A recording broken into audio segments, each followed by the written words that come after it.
semua, selamat malam. Selamat datang di podcast Ada Celotehan.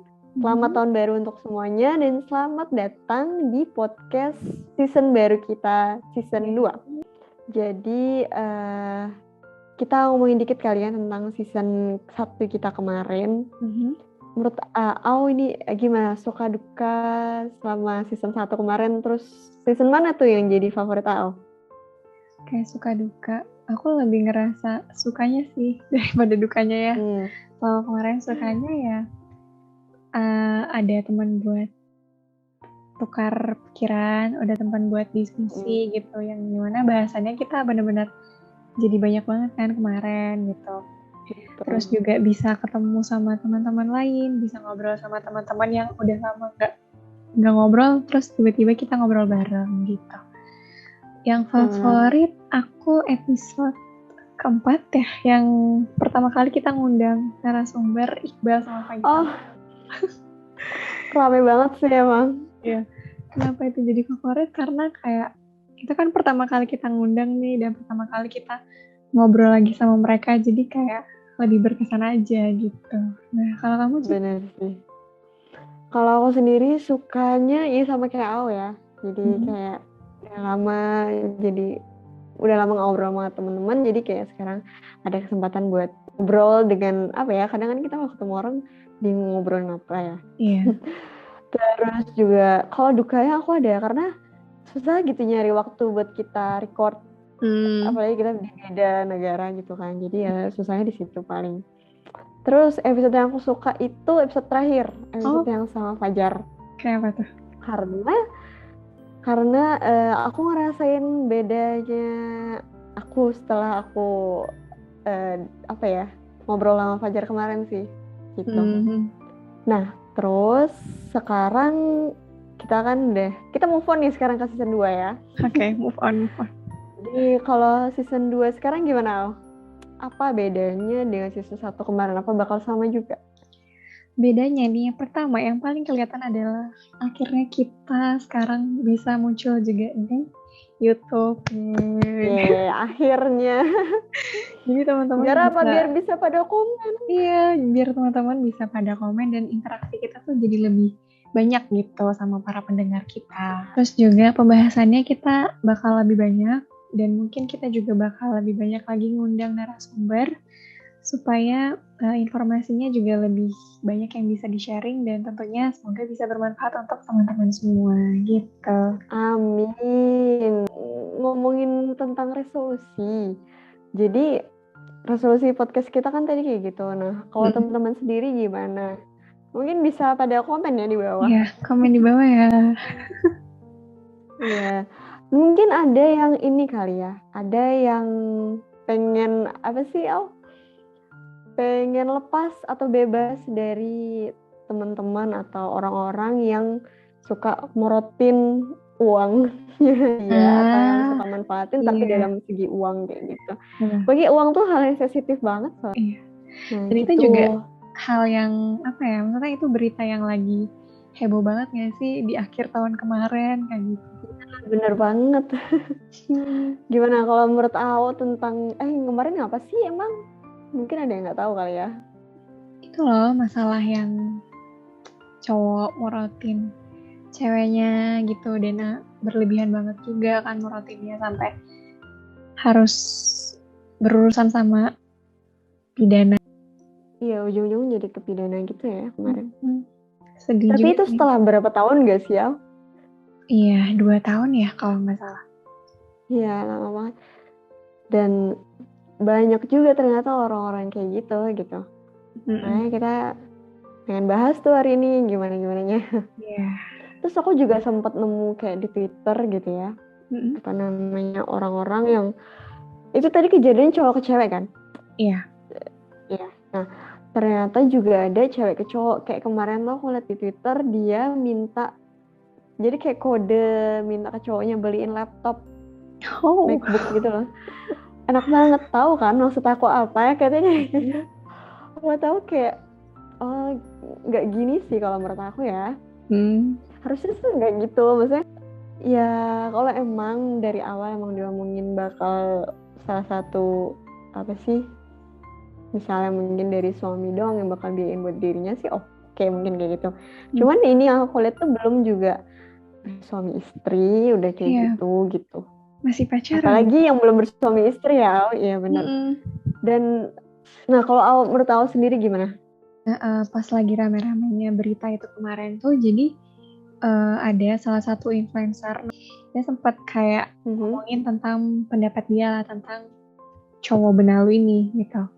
Terus banyak juga dari situ teman-teman yang komen, dan yang paling aku notice adalah ada cowok yang minta dibayarin biaya kuliahnya sama ceweknya. Aku lupa deh antara itu cowok atau cewek gitu yang curhat.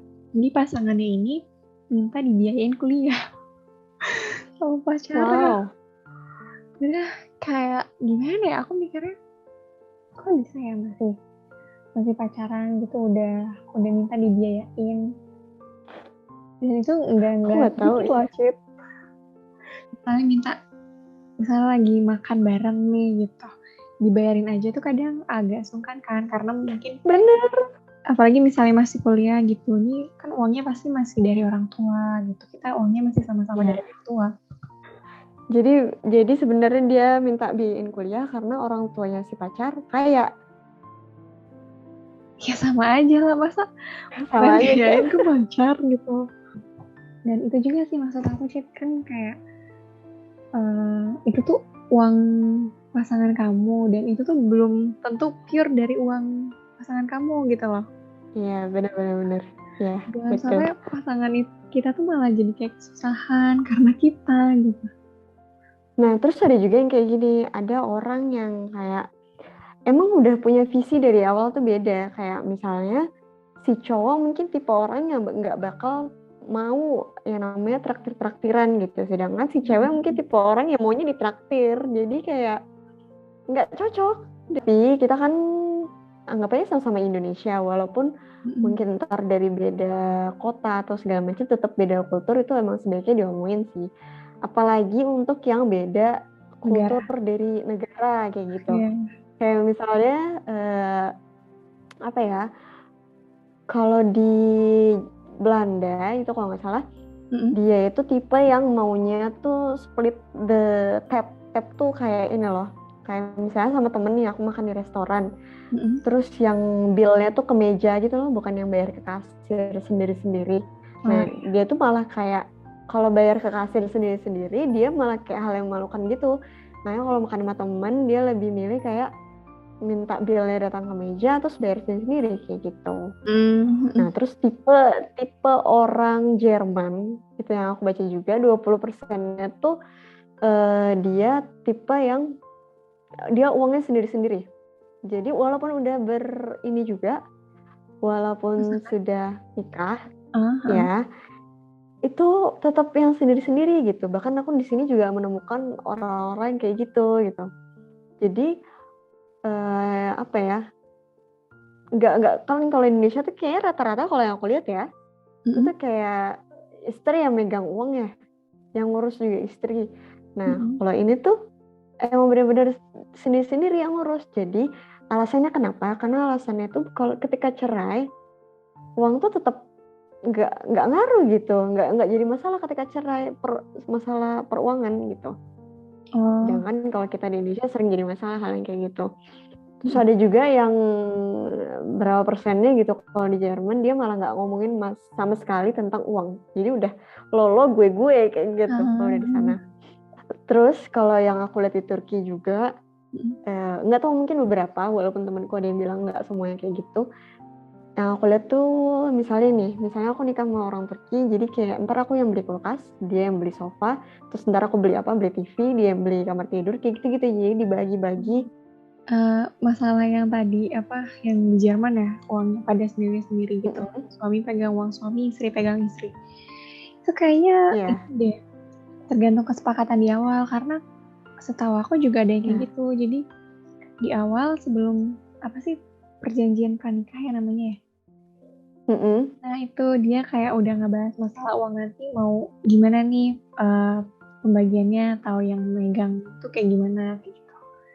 Gitu sih. Dan kayaknya di Indonesia pun juga ada gitu yang istri pegang uang istri gitu ya, walaupun suami tetap ngasih uang ke istri ya gitu. dan suami juga tetap pegang uangnya gitu. Jadi ketika mereka ya amit-amitnya mereka cerai, nggak ada masalah gitu uangnya. Makanya harus dihubungin dari awal biar satu tujuan gitu loh. Kalau emang udah jadi sama dia tapi nggak satu tujuan kan susah ntar di tengah-tengah. Iya benar. Mending dihubungin dari awal. Nah terus solusi lainnya juga kalau misalnya kita udah di tengah-tengah nih, udah di tengah-tengah sebuah hubungan atau di tengah-tengah pernikahan, tapi ternyata kita telat mungkin ngomongin tadi masalah visi itu, jadi tuh caranya adalah dengan mengajukan pertanyaan-pertanyaan yang bersifat seandainya. Misalnya nih ya, kayak kamu kalau misalnya dapat uang dadakan 1 miliar kamu apain? Kayak gitu loh. Jadi dari situ kita bisa lihat apa ya, dia tuh keinginan dia untuk masa depan dia seperti apa. Kayak gitu sih. Dan ini juga nggak sih kita bisa ngelihat karakter dia dalam memandang uang itu seperti apa? Kayaknya kayak Ya, gitu. bener. Apakah dia tipe yang boros atau tipe yang gimana, itu juga harus dilihat nggak sih? Seberapa dia pengeluaran dia. Iya, bener. Kayak terus juga bahas kayak pasangan tuh lagi apa sih, lagi ada pengeluaran apa atau lagi nabung apa, itu penting kan ya. Biar kayak tahu diri mungkin mau makan di mana atau apanya gitu. Biar ini juga nggak sih terbuka aja gitu. Agak sedih kok sih kalau emang nggak terbuka masalah keuangan ya. Aku sendiri sih kayak gitu rasanya. Dan yang terakhir itu tanya soal gimana cara dia dibesarkan.